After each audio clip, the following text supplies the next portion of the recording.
फौजी की विधवा बहू की होली। उसे लगता है कि कोई जीने पर चढ़ रहा है। Oh my God, oh my God, oh my God, oh my God. फिर उसे दरवाजे के पास एक परछाई दिखाई देती है। Oh my God, oh my, oh my, oh my, oh my, oh my. मान्यता रात में अपने कमरे में बैठी हुई एक डरावनी किताब पढ़ रही थी। रोजी को लगता है कि इमली की आत्मा उसके घर में है। Oh no no no no no. फिर मान्यता किताब पढ़ ही रही थी कि उसे बाहर से कुछ आवाज सुनाई देने लगती है। मान्यता अपने आप को कंबल में छिपा लेती है। ओहे, मेरी मौत पक्की है। हनुमान जी मुझे बचा लो, बचा लो, बचा लो। अचानक उसके कमरे की खिड़की पर एक आहट होती है। इमली, मेरी खिड़की। पापा, मम्मी, भगवान मेरी आत्मा को शांति देना, मैं मरने वाली हूं पर है। तभी अचानक उसकी खिड़की का शीशा जोर से टूटता है। शीशा टूटने की आवाज सुनते ही मान्यता डर कर अपने आप को कंबल में लपेट लेती है। मुझे मत मारना, मैंने कुछ नहीं। इमली आ गई, इमली आ गई। क्या? रिलैक्स मान्यता, मैं हूँ। ये इस तरह कंबल क्यों ओढ़ रखा है? मुझे मत मारो। डर कर मान्यता अपने फोन में हनुमान चालीसा लगा लेती है। अब तुम नहीं बचोगी इमली। ये सब देखकर युवराज की जोर से हंसी छूटती है। मान्यता, ये सब क्या है? हाँ? युवी, तुम, ये सब क्या है? तुम मुझे डराने आए हो? वेट, मैं तुम्हें डराने क्यों आऊंगा भला? वैसे तुम पागल हो गए हो क्या? पता है मेरी जान निकल गई थी। हंसो मत तुम, हंसो मत। तुम खिड़की से क्यों आए हो? और तुमने खिड़की भी तोड़ दी, वो भी इतनी रात में। खिड़की तोड़ने के लिए आई एम नॉट सॉरी, क्योंकि मैं एक सोल्जर हूँ। मिस्टर सोल्जर, अपनी पावर का नाजायज फायदा ना उठाएं। एनीवे, मैं तुम्हें एक ज़रूरी बात बताने आया था। मैं कल ड्यूटी पर वापस लौट रहा हूँ, तो मैंने आज रात बहुत हिम्मत करके मॉम डैड से हमारी शादी के बारे में बात की। और और लकीली उन्होंने हमारी शादी के लिए हाँ कर दी। सच्ची? युवराज के माँ बाप रिश्ता लेकर मान्यता के घर पहुंचते हैं और मान्यता के माँ बाप को रिश्ता पसंद आ जाता है। कुछ महीने बाद छुट्टियां होने पर युवराज फिर घर वापस लौटता है। युवराज के वापस लौटने पर उनके माँ बाप उनकी शादी करवा देते हैं और मान्यता अपने घर से विदा लेकर अपने ससुराल पहुंचती है।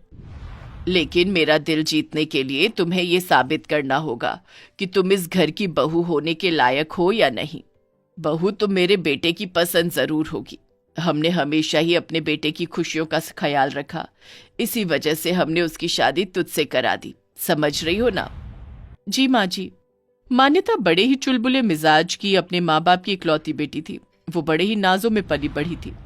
उसकी माँ ने कभी उससे कोई काम नहीं लिया, जिसकी वजह से वो घर के कामकाजों में थोड़ी कच्ची थी। समय गुजर रहा था और अब मान्यता का मन पसंद त्योहार आने वाला था। मन्नू, पता है क्या आने वाला है? क्या? मेरा बर्थडे? नोप। तुम्हारा बर्थडे? सीरियसली? इडियट। तो फिर क्या? होली, होली आने वाली है। सच में? मेरा मनपसंद त्योहार। वाह, लेकिन कब? मनपसंद त्योहार, और ये पता नहीं कि कब आने वाला है। वाओ। अरे बताओ ना। अरे अब से 10 दिन बाद। हमने कभी एक साथ होली नहीं खेली युवी। ये हमारी एक साथ पहली होली होगी। देखना, मैं तुम्हें ना रंगों में डुबो दूंगी। हाँ।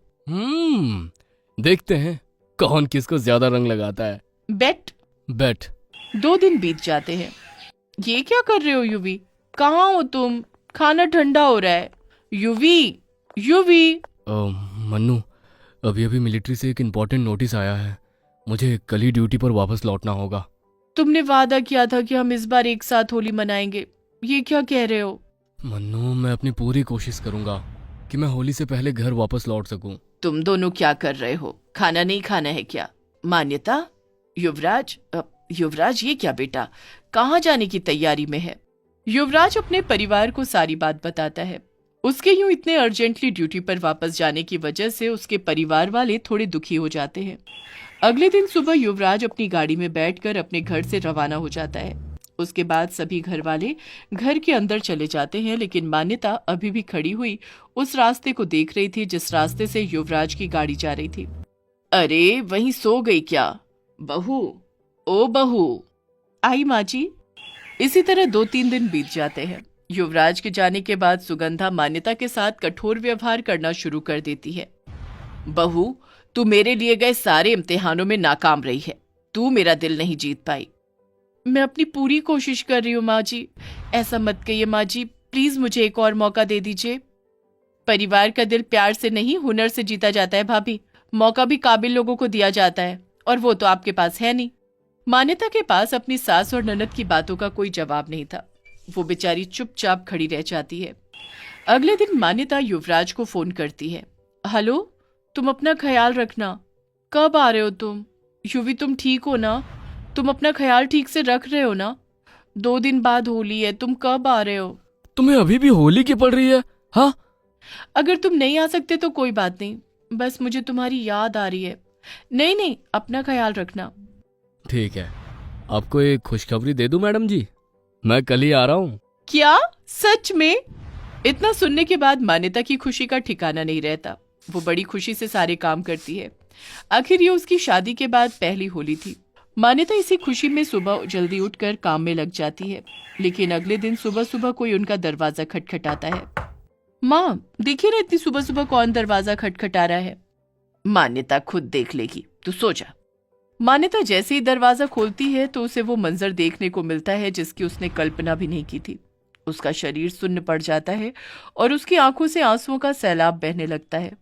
मान्यता के मुंह से एक शब्द नहीं निकल पाता कि वो बेहोश हो जाती है।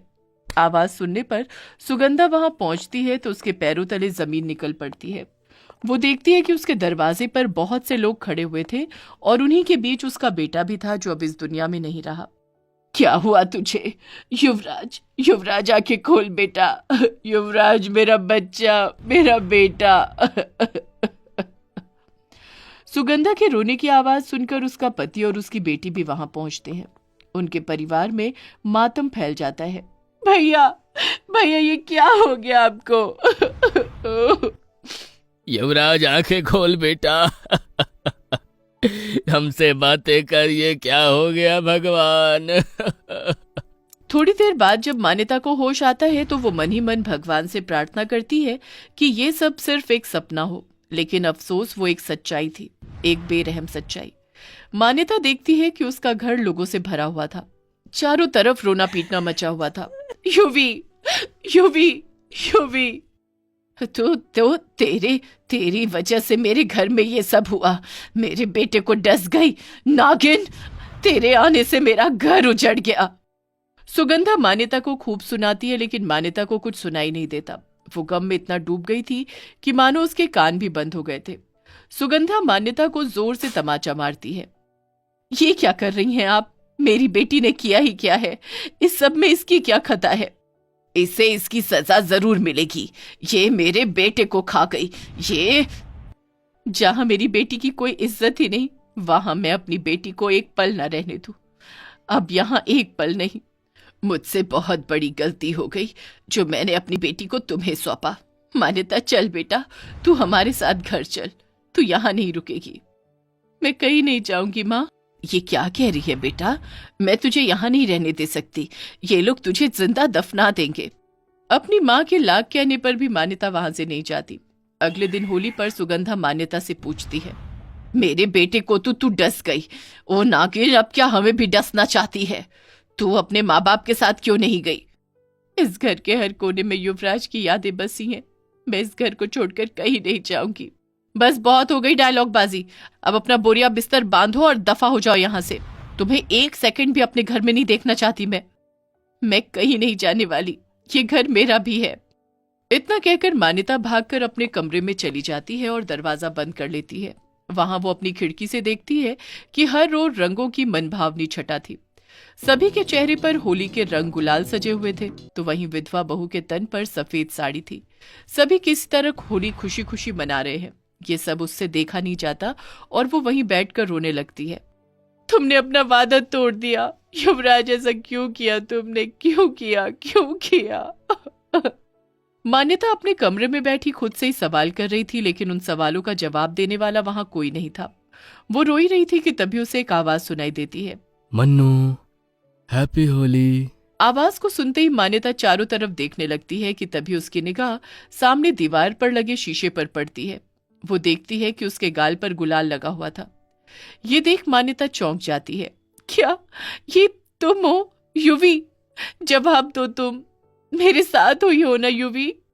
मान्यता भागती हुई सुगंधा और सायना के पास जाती है और उन्हें बताती है कि वहां युवराज आया था जिसने उसके गाल पर यह गुलाल लगाया। ये कैसी बातें कर रही है तू? सुगंधा मान्यता को थप्पड़ मारने वाली ही होती है कि तभी रुको सुगंधा, शायद मान्यता सही कह रही है, क्योंकि हमारे घर में भला गुलाल कहाँ से आया? हमारा बेटा यही है, वो कहीं नहीं गया है। मान्यता, मुझे तुझ पर यकीन है बेटा। और माँ, मुझे पूरा यकीन है कि युवराज हमारे साथ है।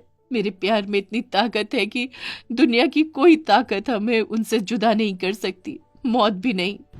मान्यता की बातें सुनकर सुगंधा की आंखें भर आती हैं। उसे यकीन आ जाता है कि मान्यता सही कह रही है और वो मान्यता को अपने गले से लगा लेती है।